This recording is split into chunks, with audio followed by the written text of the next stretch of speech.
A third basic reason we experience conflict is that we sometimes create conflict unintentionally. That is because we don't communicate, and often that lack of communication is around expectations. So there are unmet expectations, often theirs, not necessarily yours. Reaching the end of a job interview, a human resources officer asks a young engineer fresh out of the MIT, Massachusetts Institute of Technology, what the starting salary was he was hoping for. The engineer replied, in the region of $125,000 a year, depending on the benefits package.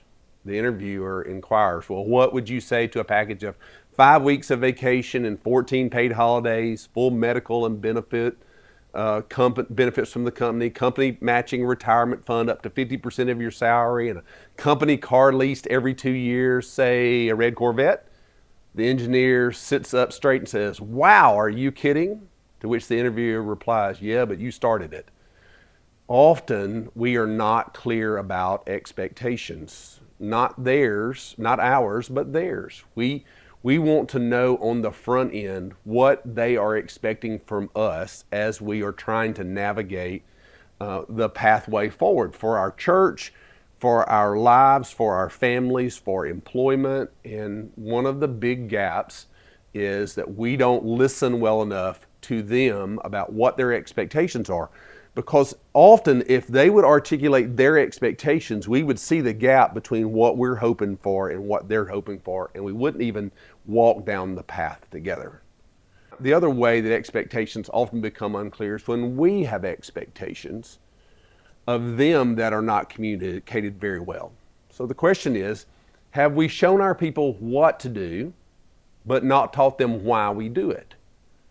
Have we shown our people what to do, but not taught them why we do it? Because when we do that, we're building workers or employees and not people on mission. People on mission understand clearly what it is that we're to be about, and they can innovate and make decisions and make course corrections and dream, all related to the mission. But if we're only giving people a task, if we're only showing them what to do and not teaching them why we do it, then we're building workers and not people on mission.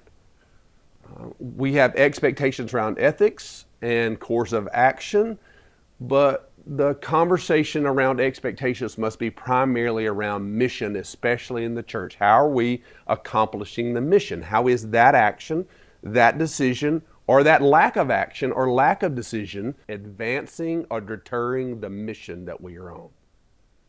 Another way that we can see poor performance show up is that we don't listen to people. We empower people, we give them opportunity to be on mission with us, and they give us feedback every day.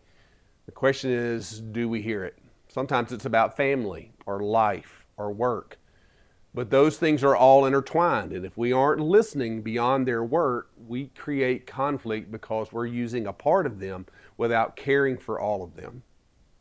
We create conflict because we're using part of them without caring for all of them. That creates internal conflict for them. The people I report to, or my boss doesn't care about me or my circumstances. They only want what I can produce, and that internal conflict shows up externally. Another way that poor performance shows up is that we don't take challenges aligned with the mission seriously. If we empower people to help improve the accomplishment of the mission, and they tell us and we don't respond, even if to say, I love that idea, it may be a month before we can get to it, but let's talk about it again, then we don't value their challenges to the mission and they stop offering them, which creates internal conflict. Finally, one of the basic reasons that we have conflict is we create it intentionally.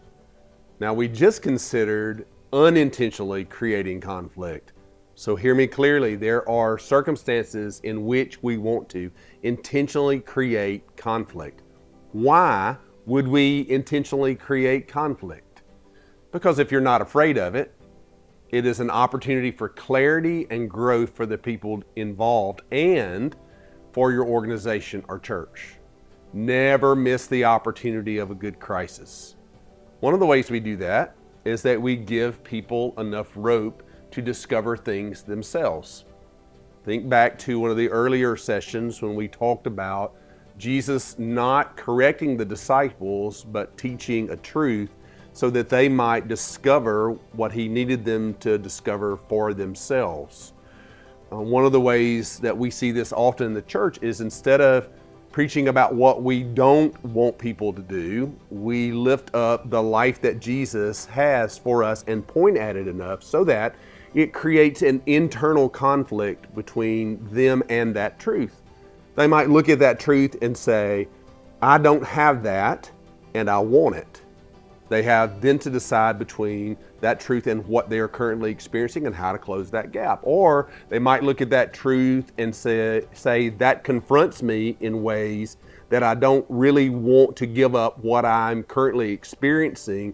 And so they run from that truth and they run into other circumstances that continue to conflict with that truth until eventually they'll come back to it. This is one of Jesus's teaching methods. He lifts up the truth and lets the disciples discover the conflict between what they are doing and what they are experiencing and what he longs for them to have. So one of the ways that we intentionally create conflict is that we teach a truth or we set up an expectation that we know will conflict with what someone is currently doing or currently experiencing. Now, when we do this, whenever we create conflict intentionally, we should always have an outcome in mind. Should always have an outcome in mind. For example, maybe we create the conflict and we hope that they will realize the inadequacy and they want to get more training. And then we're able to say, oh, we would love to help you in that. And we fund the training or we fund the coaching, and their conflict goes down because their skill goes up and the mission moves forward because their gifts and their training naturally align with what we're trying to accomplish. But the other side is also true. Sometimes we intentionally lift up the standard, we intentionally lift up the truth or the expectation, and the conflict is caused and they quit. And we're happy about it because we didn't want to fire them and we didn't want to have to make a drastic move. So it's always better for them to come to the conclusion themselves. So when we create conflict intentionally, we always want to have an outcome in mind.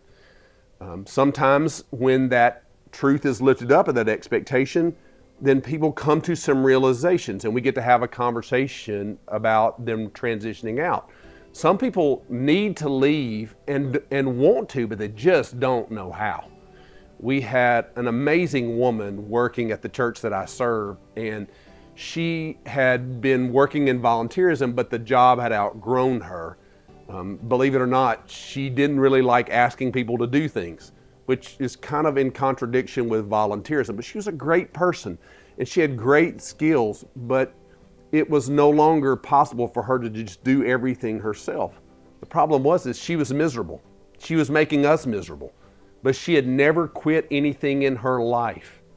So I sat down with her and said, hey, you're miserable. You're making us miserable. We want you to be happy. Let us give you some help in finding what your next step is. Sometimes that's what happens when we create conflict intentionally.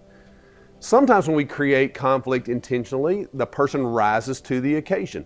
They perform in a stellar way. We say, hey, you're not performing up to standard. That is not the outcome we need. The mission is not moving forward because you're not doing what you need to do. And they respond. They perform in a stellar way, and you reward them, and you learn how much you can trust them with responsibility. I really want to emphasize for you how important it is to understand primary reasons for conflict, because then you can use conflict or diffuse conflict to your advantage, but more importantly, for the advantage of the kingdom. If you treat all conflict the same and react to it in the same way, you will often just create more conflict instead of resolve it. But once you understand as best you can these basic reasons for conflict, then you can begin to strategize about how to lead through conflict, not making conflict go away, leading through conflict in productive ways. That's what we're going to talk about in our next session.